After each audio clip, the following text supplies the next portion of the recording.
پاکستان کی سیاسی تحریکیں اور ان کا انجام۔ مملکت اسلامی جمہوریہ پاکستان یقیناً عطیہ خداوندی ہے۔ جن حالات میں مسلمانوں کو یہ ملک ملا یہ ایک معجزاتی عمل تھا۔ مقتدر قوت انگریز اور ہندوستان کی غالب اکثریتی ہندو آبادی دونوں مسلمانوں کے بدترین دشمن تھے۔ وقت کا برطانوی وزیر اعظم کلیمنٹ ایٹلی اعلانیہ قائد اعظم سے اظہار نفرت کرتا تھا۔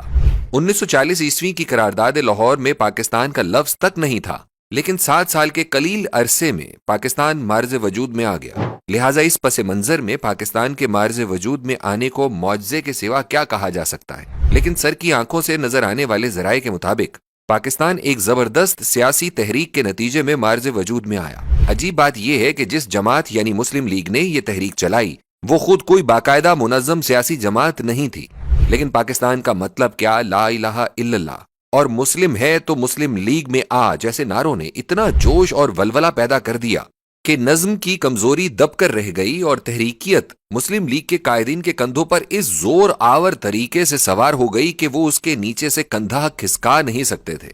پھر یہ کہ قائد اعظم کی کرشماتی شخصیت نے بھی انگریز کی قوت اور ہندو کی اکثریت کو چاروں شانے چت گرانے میں اہم رول ادا کیا۔ بہرحال اس نوزائیدہ ریاست پاکستان کو تحریکیت اور غیر منظم سیاست بطور گھٹی ملی۔ آج پاکستان 76 سال کا ہو چکا ہے اور اس میں جو سیاسی تحریکیں برپا ہوئیں ان کا ہم مختصراً ذکر کرنے کی کوشش کریں گے، جس سے ہمیں پاکستانی قوم کا سیاسی شاکلہ سمجھنے میں مدد ملے گی۔ پاکستان میں سب سے پہلے 1953 عیسوی میں ایک تحریک چلی۔ ظاہراً یہ ایک مذہبی تحریک تھی، یہ اینٹی قادیانی تحریک تھی، لیکن اس کی ہلچل صرف پنجاب تک محدود تھی۔ ہماری نظر میں اس تحریک کے محرکات اصلاً سیاسی تھے۔ پنجاب کے وزیر اعلیٰ ممتاز احمد خان دولتانہ مرکز میں خواجہ ناظم الدین کی جگہ وزیر اعظم بننا چاہتے تھے۔ جماعت اسلامی جو 1951 عیسوی کے پنجاب کے انتخابات میں بری طرح پٹ گئی تھی، اس نے اپنی سیاسی حیثیت بحال کرنے کے لیے اس تحریک کی لہر پر سوار ہونے کی کوشش کی۔ کچھ دوسرے مذہبی رہنما بھی میدان میں آ گئے۔ کئی قادیانیوں کے گھر جلا دیے گئے۔ لاہور میں اعظم خان نے مارشل لا لگا دیا جس سے تحریک دب گئی۔ مولانا ابو الاعلیٰ مودودی اور مولانا عبدالستار خان نیازی کو عدالت نے سزائے موت سنا دی۔ اللہ کا شکر ہے ان سزاؤں پر عمل درآمد نہ ہو سکا۔ البتہ اس غیر منظم پر تشدد تحریک کی ناکامی نے قادیانیوں کو مظلوم بنا دیا اور ان کی پوزیشن پہلے سے مضبوط ہو گئی۔ اس کے بعد باقاعدہ عوامی تحریک 1968 عیسوی میں فوجی صدر فیلڈ مارشل ایوب خان کے خلاف چلائی گئی۔ ایوب خان نے 27 اکتوبر 1958 عیسوی کو مکمل طور پر اقتدار پر قبضہ کر لیا اور پاکستان کے سیاسی عدم استحکام کو اس کا جواز بنایا۔ کیونکہ لیاقت علی خان کی شہادت کے بعد 1951 عیسوی سے 1958 عیسوی تک 7 سال میں 6 وزیر اعظم بدلے۔ اس دور میں بھارت کے وزیر اعظم پنڈت جواہر لال نہرو کا یہ جملہ بہت مشہور ہوا کہ میں اتنے کپڑے نہیں بدلتا جتنے پاکستان میں وزیر اعظم بدلتے ہیں۔ ایوب خان نے 10 سال اس طرح حکومت کی کہ ہر طرف ان کا طوطی بولتا تھا اور ان کے خلاف کوئی آواز نہیں اٹھ سکتی تھی۔ یقیناً اس دور میں استحکام آیا، پاکستان میں صنعتیں لگائی گئیں، معاشی صورتحال بہتر ہوئی، پاکستان ایک مضبوط ملک نظر آنے لگا، لیکن شدید سیاسی حبس تھا۔ 1 یونٹ تو پہلے ہی قائم ہو چکا تھا اور یہ تاثر تھا کہ مغربی پاکستان مشرقی پاکستان پر حکمران ہے۔ اقتصادی ترقی مشرقی پاکستان میں اچھی خاصی ہوئی، لیکن وہاں سیاسی بے چینی میں بہت اضافہ ہوا۔ 1965 عیسوی کی جنگ میں پاکستان کی فتح کا تاثر ابھرا، لیکن یہ بات بھی سامنے آئی کہ مشرقی پاکستان کے دفاع کا سرے سے کوئی بندوبست ہی نہیں تھا۔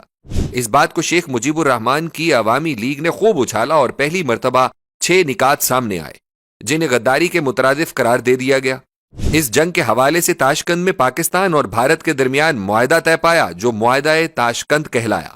اس معاہدے کے حوالے سے یہ سرگوشیاں سامنے آنا شروع ہو گئیں کہ یہ معاہدہ پاکستان کے وزیر خارجہ ذوالفقار علی بھٹو کی مرضی کے خلاف ہوا ہے۔ ان کی منہ بسورتے ہوئے چند تصاویر بھی اخبارات میں شائع ہوئیں، لیکن فوری طور پر ان کی طرف سے کوئی واضح اور اعلانیہ مخالفت سامنے نہ آئی۔ اعلان تاشقند کے تحت بھٹو اور سورن سنگھ مذاکرات کے 7 راؤنڈ ہوئے۔ ہر راؤنڈ کے بعد بھٹو صاحب مذاکرات کے بیکار اور بے معنی ہونے کا تاثر دیتے رہے۔ اسی وجہ سے عوامی سطح پر خسر پھسر جاری رہی کہ تاشقند معاہدے کی وجہ سے بھٹو اور ایوب خان میں اختلافات شدت اختیار کر چکے ہیں۔ حالانکہ جنگ سے قبل دونوں میں قرب کا یہ عالم تھا کہ بھٹو ایوب خان کو ڈیڈی کہتے تھے اور فاطمہ جناح کے خلاف صدارتی الیکشن میں بھٹو ایوب خان کے چیف پولنگ ایجنٹ تھے، اور یہ مضحکہ خیز تجویز بھی بھٹو کی طرف سے سامنے آئی تھی کہ ہر ضلع کے ڈی سی کو مسلم لیگ کنونشن کا ضلعی صدر بنایا جائے اور ہر ایس پی سٹی مسلم لیگ کنونشن کا جنرل سیکرٹری ہو۔ بہرحال عوامی خدشات درست ثابت ہوئے، بھٹو حکومت سے الگ ہو گئے یا کر دیے گئے، لیکن بھٹو کا تاثر عوامی سطح پر بہت بلند ہو چکا تھا۔ بھٹو کی جگہ شریف الدین پیرزادہ وزیر خارجہ بنے، لیکن عوام انہیں ہرگز بھٹو کا جانشین تسلیم کرنے کو تیار نہ تھے۔ بھٹو کو پاک چین تعلقات کا بانی اور معمار بھی کہا جانے لگا۔ حالانکہ تاریخی طور پر یہ بات مکمل طور پر درست نہ تھی، اگرچہ بھٹو نے ان تعلقات کو مضبوط اور مستحکم کرنے میں رول ادا کیا تھا۔ عوامی سطح پر ایوب خان کا گراف مسلسل نیچے جا رہا تھا اور بھٹو پنجاب اور سندھ میں مقبولیت کی بلند ترین سطح پر پہنچ گئے۔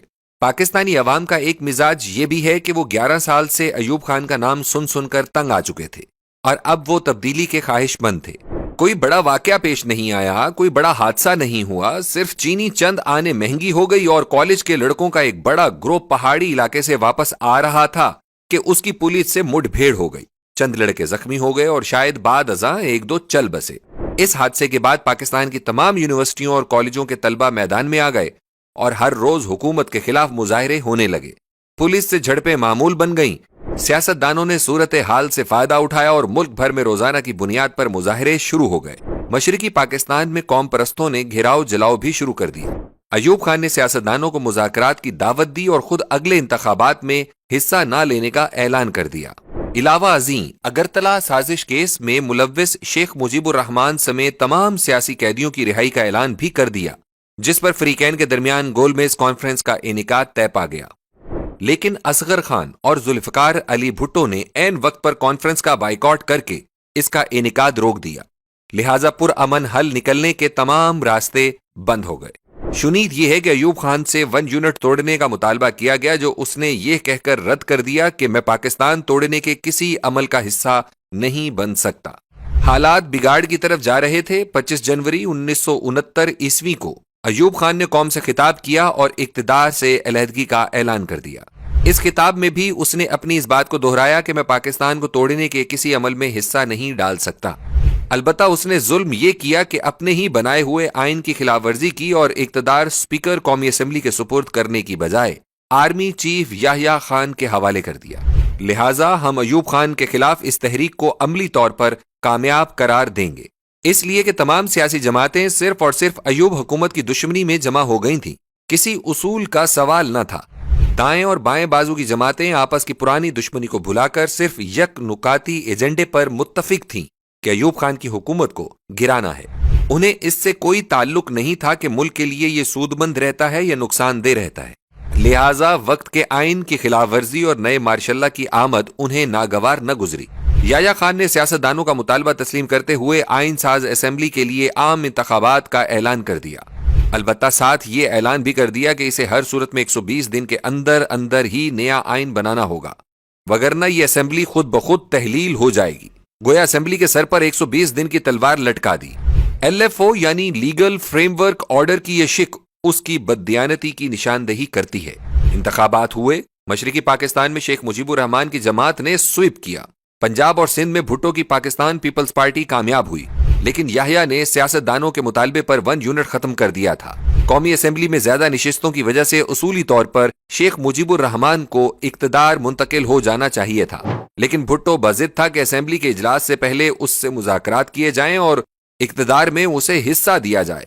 یحییٰ خان دونوں کی لڑائی سے خوش تھا کہ اگر یہ لڑتے رہے تو اقتدار منتقل کرنے کی نوبت ہی نہیں آئے گی اور اس کی حکومت چلتی رہے گی۔ قومی اسمبلی کا اجلاس ڈھاکہ میں طلب کر لیا گیا، لیکن بھٹو نے ایک جلسہ عام میں کہا کہ میرا جو ممبر ڈھاکہ جائے گا میں اس کی ٹانگیں توڑ دوں گا۔ صرف احمد رضا قصوری نے اعلان بغاوت کیا۔ اس کے ساتھ جو ہوا وہ بعد کا قصہ ہے۔ یحییٰ خان نے اسمبلی کا اجلاس ملتوی کر دیا، جس سے مشرقی پاکستان میں انتہائی خوفناک ہنگامے پھوٹ پڑے۔ باقی تاریخ سب کو معلوم ہے۔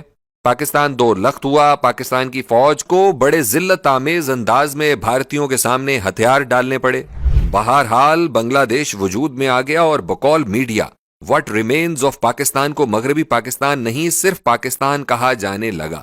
بنگلہ دیش میں شیخ مجیب الرحمان نے اقتدار پر قبضہ کر لیا اور پاکستان میں ذوالفقار علی بھٹو حکمران بن گئے، اور یہ بھی انسانی تاریخ کا لطیفہ ہوا کہ ایک سویلین چیف مارشل اللہ ایڈمنسٹریٹر بن بیٹھا۔ 1973 عیسوی میں پاکستان کا آئین بن گیا۔ کچھ سیاسی استحکام کی امیدیں بند گئیں۔ 1974 عیسوی میں ایک اور تحریک شروع ہوئی۔ یہ اصل اینٹی قادیانی تحریک تھی۔ اور شاید خالصتاً مذہبی بنیادوں پر تھی۔ مولانا یوسف بنوری رحمۃ اللہ علیہ نے اس تحریک کو لیڈ کیا۔ قادیانیوں کے خلاف مظاہرے ہوئے، انہیں اقلیت قرار دینے کا زوردار مطالبہ ہوا، لیکن اس مرتبہ تشدد سے اجتناب کیا گیا۔ بھٹو کے سیاسی دشمنوں نے بھی بھٹو سے کہا کہ اگر وہ قادیانیوں کو اپنے تئیں غیر مسلم اور کافر قرار دے دے تو وہ قوم کا ہیرو بن جائے گا، لیکن بھٹو نے عقل مندی کا مظاہرہ کیا اور کسی یک طرفہ اعلان سے انکار کر دیا۔ اس نے مذہبی جماعتوں سے کہا کہ مسئلے کو پارلیمنٹ میں ڈسکس کرتے ہیں۔ قادیانیوں کے سربراہ مرزا ناصر کو اسمبلی میں طلب کیا گیا۔ مذہبی رہنماؤں نے کمال دانش مندی سے مرزا ناصر کو یہ کہنے پر مجبور کر دیا کہ جو مرزا غلام احمد کو نبی نہیں مانتا وہ کافر ہے۔ مسئلہ خوش اسلوبی سے حل ہو گیا، قادیانی غیر مسلم قرار دے دیے گئے۔ کاش اس وقت قانون میں یہ بات بھی شامل کر دی جاتی کہ موجودہ قادیانیوں کو تو رعایت دی جا سکتی ہے، لیکن آئندہ اگر کوئی مسلمان قادیانی ہوا تو وہ مرتد قرار پائے گا اور اسے مرتد کی شرعی سزا دی جائے گی۔ اگر ایسا ہو جاتا تو ان کی یہ ریشہ دوانیاں ختم ہو چکی ہوتی جو وہ آج امت مسلمہ خاص طور پر پاکستان کے خلاف کر رہی ہیں۔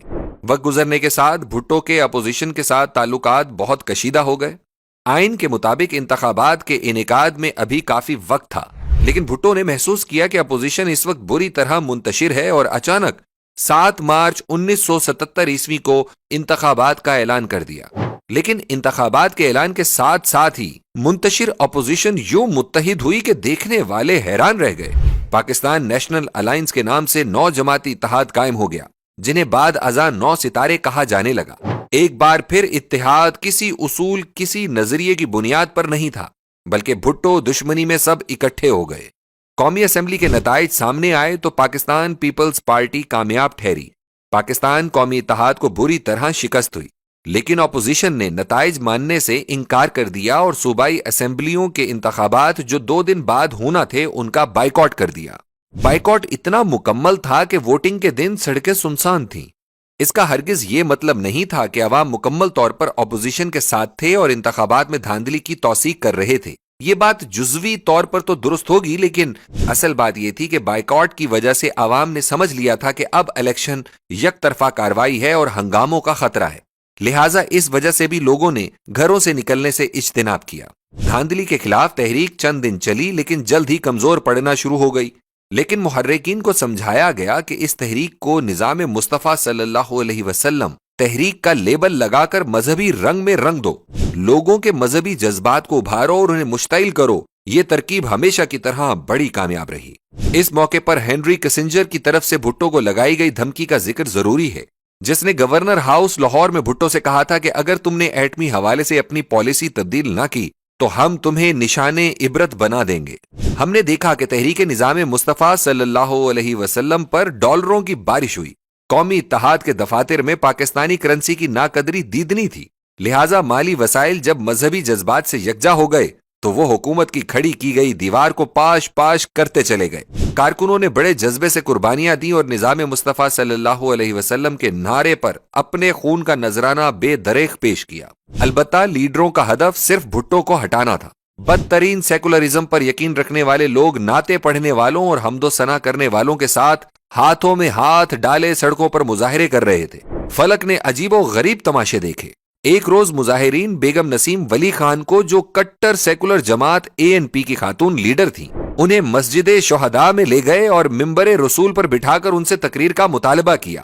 نہ آسمان پھٹا نہ زمین دھنسی کہ یہ تحریک نظام مصطفیٰ صلی اللہ علیہ وسلم تھی۔ بھٹو مذاکرات پر مجبور ہوا۔ مذاکرات کی کامیابی کا اعلان ہو گیا کہ انتخابات دوبارہ کرائے جائیں گے۔ بھٹو خود کو پر اعتماد ظاہر کرنے کے لیے عرب ممالک کے دورے پر چلا گیا۔ جنرل ضیاء الحق جو آرمی چیف تھا اور بھٹو کے سامنے یوں پیش ہوتا تھا جیسے کوئی رکوع میں جاتا ہے، لیکن اب اس کی نیت میں فطور آ چکا تھا۔ ادھر امریکہ اس کی پیٹھ ٹھونک رہا تھا۔ 5 جولائی 1977 عیسوی کو ضیاء الحق نے شب خون مارا اور اقتدار پر قبضہ کر لیا۔ بھٹو سے نجات حاصل ہو گئی، مکمل فتح حاصل ہو گئی۔ اب نظام مصطفیٰ صلی اللہ علیہ وسلم کسی کو یاد نہیں تھا۔